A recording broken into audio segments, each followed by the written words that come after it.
on to say, look, it is time to turn him over. That's exactly right. That would That's be exactly the better right. resolution That's from your point of view. That is the correct resolution.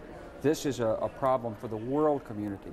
It's just that it happened on U.S. soil, but these people represent a threat to the entire world. You talk about the involvement of the world community. Of course, there has been support, certainly from our allies in Europe, throughout the world. Even President Putin has spoken very positively of the need for support.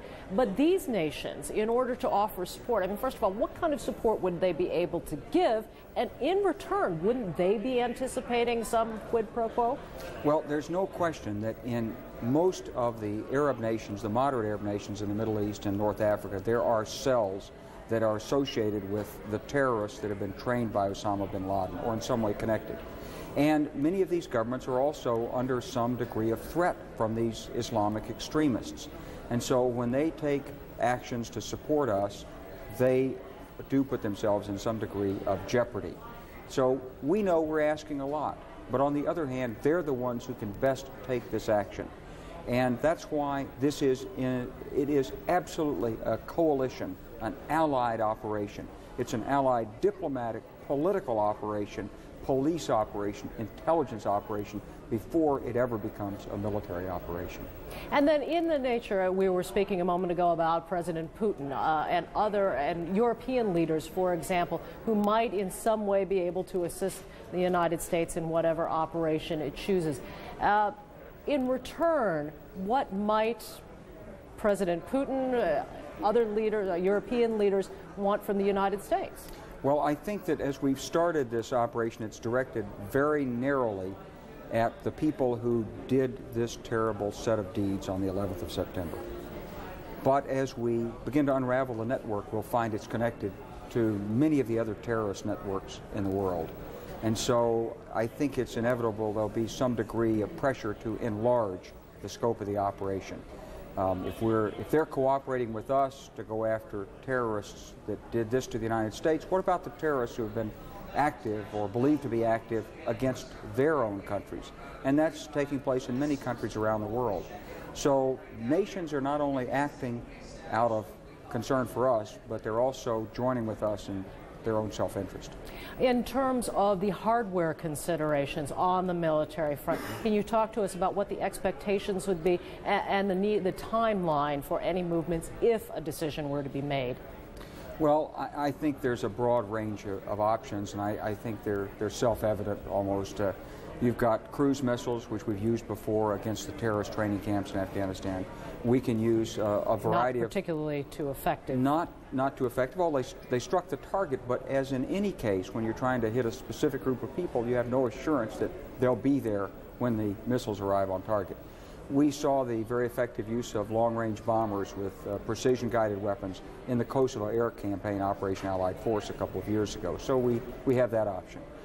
We have aviation that can be positioned in the region, either in bases and refueled en route, or maybe naval aviation. We could get land forces in there, although land forces take time. The larger the force, the longer it takes to get there, and the more complicated the logistics build up.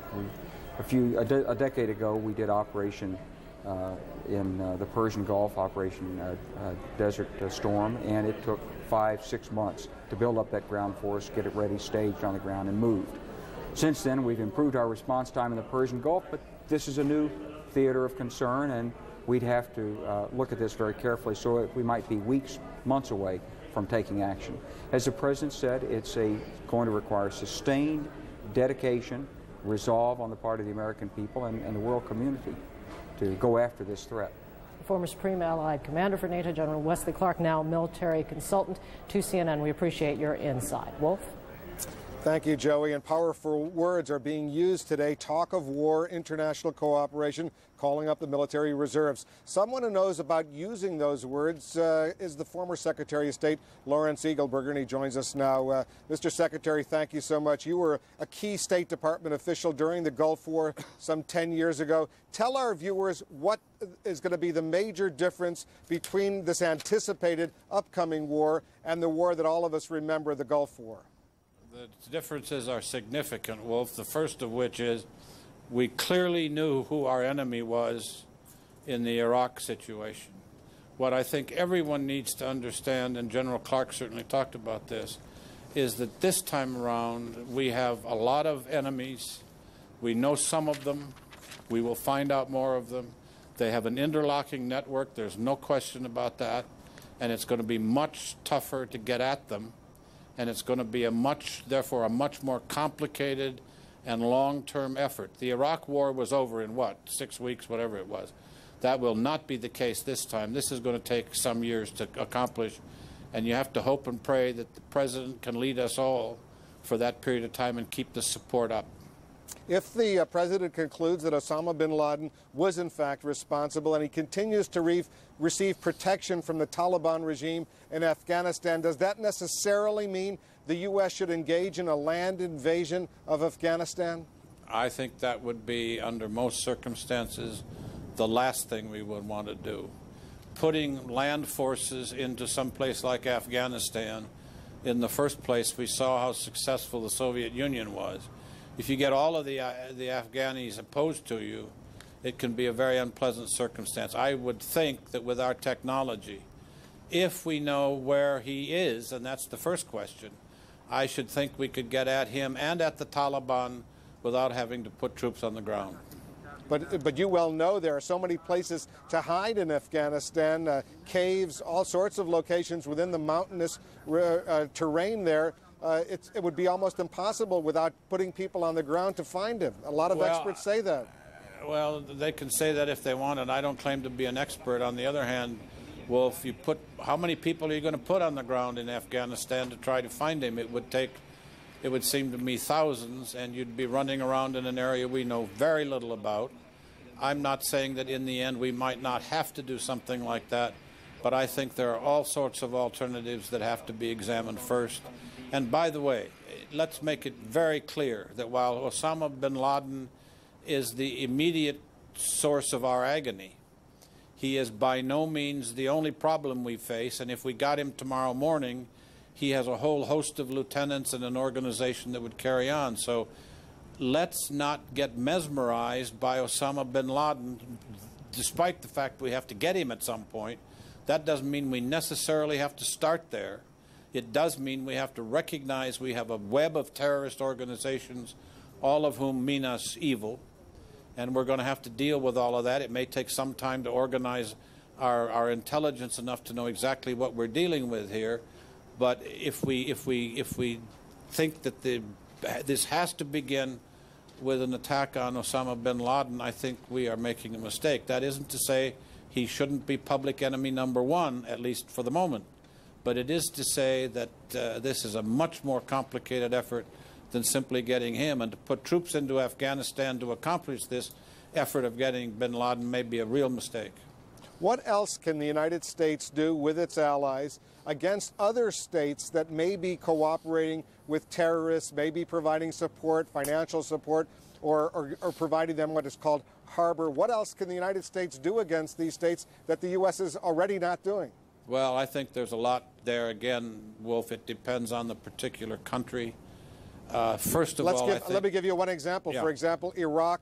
What else could the U.S. be doing as far as Iraq is concerned? Oh, I think that's the easiest one for me, because in that case, we could certainly escalate. We'd have to get the troops into the area and so forth, but we could certainly escalate what we have been doing to them when they misbehave as it is. And in fact, I think we've gone far too long without, in fact, cracking him across the jowls because of things he has done. Iraq is almost the easiest one, for me at least, to contemplate, because there you almost immediately go into the use of military force. The rest of the countries involved are much more complicated, if you will. First of all, the question has to be which country, how vulnerable is it to attack, but more importantly than that, what are the other sources of pressure that we may have available to us? And one of the things with regard to all of these terrorist organizations and the countries involved is we have to start by following the money. Where is the money coming from? Where is it going? Where is it hidden?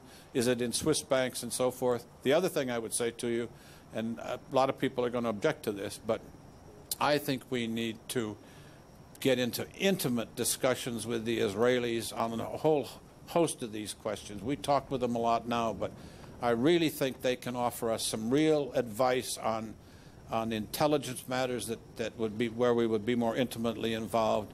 They have a lot of experience in this whole area.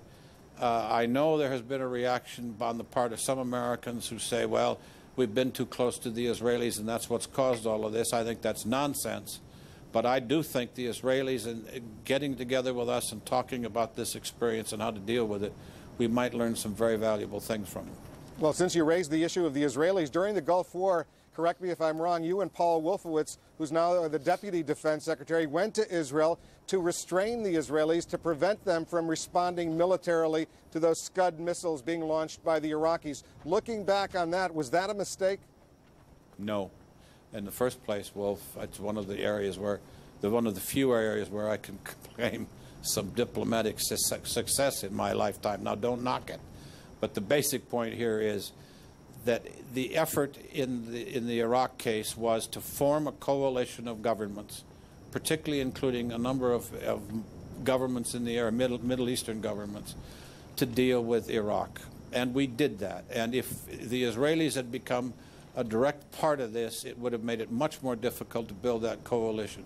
Secondly, and I think equally important, and now I think Israelis would accept the fact, many would at least, by asking them to stay on the sidelines, we did a job for them that cost them nothing in the way of the lives of the Israeli military.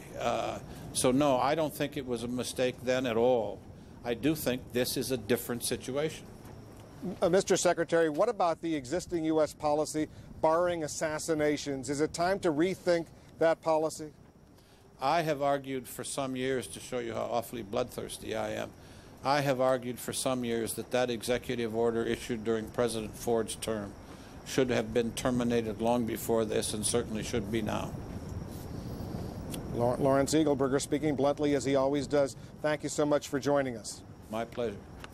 Joey? Wolf, we want to give our viewers now the latest on the investigation into the attacks. There has been a second arrest warrant issued, and CNN has learned that U.S. intelligence already apparently had an eye on at least two of the suspected hijackers even before Tuesday's assault. CNN national correspondent Mike Betcher has been following up all elements of the investigation. Mike, what can you tell us? Well, the second warrant, Joey, was issued in New York. It was issued for material witness, but that person is not yet in custody.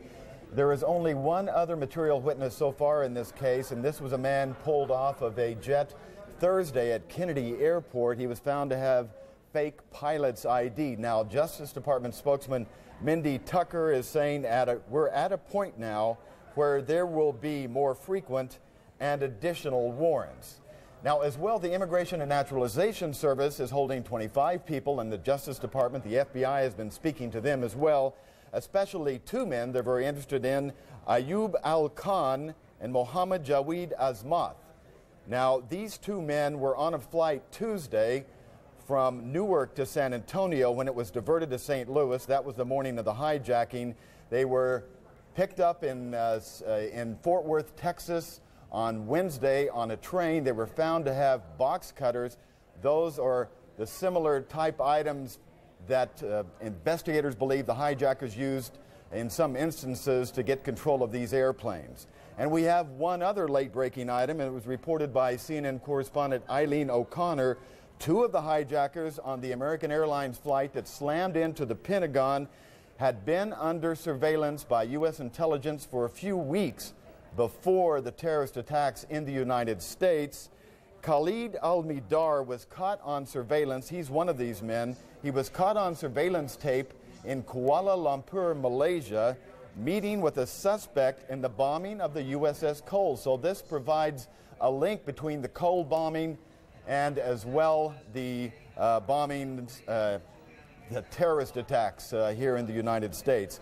And the FBI is also looking for Al-Mihdhar, the FBI was looking for Al-Mihdhar and Salem Al-Amzi prior to Tuesday's attacks. Salem Al-Amzi was an associate of Mihdhar. So these two people, Joey, were being sought, and they didn't get to them in time. Right, so this apparently draws a link between Tuesday's attacks and the Cole.